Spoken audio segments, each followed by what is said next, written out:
Bismillahirrahmanirrahim. Assalamualaikum warahmatullahi wabarakatuh. Perkenalkan, nama saya Irma Novita Nur Akbar dengan NIM 12120500078. Pada video ini saya akan menyampaikan materi tentang filsafat pendidikan matematika yang sebelumnya sudah saya baca dari bukunya Paul Ernst. Yang pertama adalah epistemologis dan etis. Filsafat matematika yang berbeda akan menghasilkan praktek pendidikan yang berbeda pula. Namun hubungan ini tidak langsung, sehingga untuk mendukung pengajaran dan kurikulum matematika, kita harus mempertimbangkan nilai, ideologi, dan kelompok sosial. Dalam pengertian sosiologis, ideologi adalah filsafat yang bernilai kaya karena pandangannya terhadap dunia yang menyeluruh. Sistem ide dan keyakinannya saling menguatkan satu sama lain, sehingga ideologi dipahami sebagai persaingan sistem kepercayaan yang menggabungkan dua sikap, yaitu nilai epistemologis dan nilai moral atau nilai etis. Dibutuhkan lebih dari epistemologi untuk menghubungkan filsafat publik dan ideologi pribadi. Sebagai dasar untuk membedakan ideologi, maka diadopsilah teori Perry yang membahas tentang perkembangan sikap epistemologi dan etis, yang merupakan teori struktural yang menyiapkan suatu kerangka kerja yang sesuai dengan berbagai macam filosofi yang berbeda. Sederhananya, teori Perry menetapkan 3 tahap pengembangan, yaitu dualisme, multiplisitas, dan relativitas. Dualisme adalah penataan bercabang dari dunia nyata antara baik dan buruk, benar dan salah, kami dan lainnya.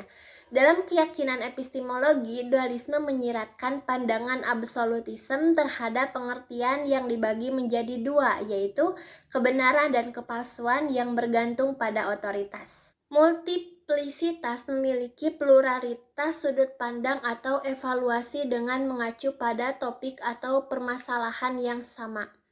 Pluralitas dianggap sebagai kumpulan yang mempunyai ciri-ciri tersendiri tanpa struktur internal maupun hubungan eksternal. Dengan kata lain, orang memiliki hak untuk memiliki pendapatnya sendiri dengan implikasi bahwa tidak ada penilaian terhadap pendapat tersebut. Kemudian relativisme. Secara epistemologi, relativisme mengharuskan pengetahuan, jawaban, dan pilihan dilihat sebagai sesuatu yang bergantung pada fitur dari konteks dan dievaluasi atau dibenarkan dalam sistem atau prinsip yang diatur. Sejumlah peneliti pendidikan mengemukakan bahwa skema Perry adalah kerangka untuk pengembangan intelektual dan etika, juga keyakinan pribadi, termasuk juga aplikasi untuk tingkat pemikiran sistem teori siswa, mahasiswa jurusan matematika, dan guru matematika terkait keyakinan sistem. Teori Perry dapat diterapkan pada filosofi matematika pribadi. Pandangan dualisme terhadap matematika menganggap hubungan fakta, prosedur, dan aturan yang benar ditentukan oleh otoritas. Matematika dalam pandangan multiplistik merupakan jawaban dan rute ganda untuk sebuah jawaban yang diakui dan dianggap sama-sama sah.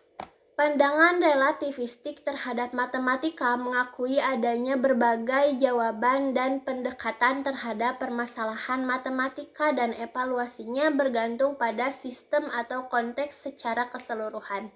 Dualisme etika menghubungkan isu-isu moral dengan otoritas mutlak tanpa alasan rasional dan menyangkal legitimasi nilai-nilai alternatif atau prospektif.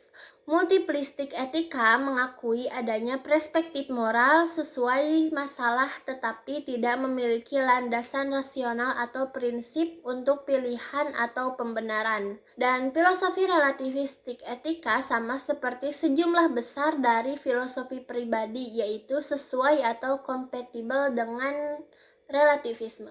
Kerangka epistemologi dari teori Perry, filosofi matematika pribadi, dan nilai-nilai moral harus dikombinasikan untuk menghasilkan ideologi yang berbeda dan sesuai dengan yang dibutuhkan. Kemudian yang kedua adalah tujuan pendidikan matematika. Sifat tujuan pendidikan matematika. Fitur penting dari pendidikan adalah bahwa pendidikan merupakan kegiatan yang disengaja. Sejak Taba mengemukakan bahwa perbedaan dalam pendidikan umumnya digambarkan antara tujuan pendidikan jangka pendek, tujuan luas, dan tujuan jangka panjang yang kurang spesifik. Pandangan Hirsch tentang tujuan kurikulum adalah deskripsi ketat tentang apa yang akan dipelajari dan yang tersedia. Namun, spesifikasi tujuan pendidikan juga dapat menjadi tujuan lain. Tujuan tersebut salah satunya adalah kritik dan pembenaran praktek pendidikan, dengan kata lain evaluasi pendidikan baik teoritis atau praktis. Setiap penjelasan tentang tujuan perlu menentukan kepemilikannya. Untuk tujuan dalam pendidikan merupakan tujuan dari individu atau kelompok. Soket mengatakan tindakan manusia yang disengaja harus berdiri di tengah sebuah alasan dari maksud dan tujuan kurikulum. Oleh karenanya, tujuan pendidikan bukan produk akhir yang padanya proses pendidikan merupakan sarana instrumental. Tujuan pendidikan merupakan ekspresi nilai-nilai karakter pendidikan khas yang diberikan atau yang dianut dari apapun cara yang sedang digunakan. Tujuan pendidikan matematika adalah niatan yang mendasari pendidikan matematika dan lembaga-lembaga yang melaluinya pendidikan tersebut terpengaruh.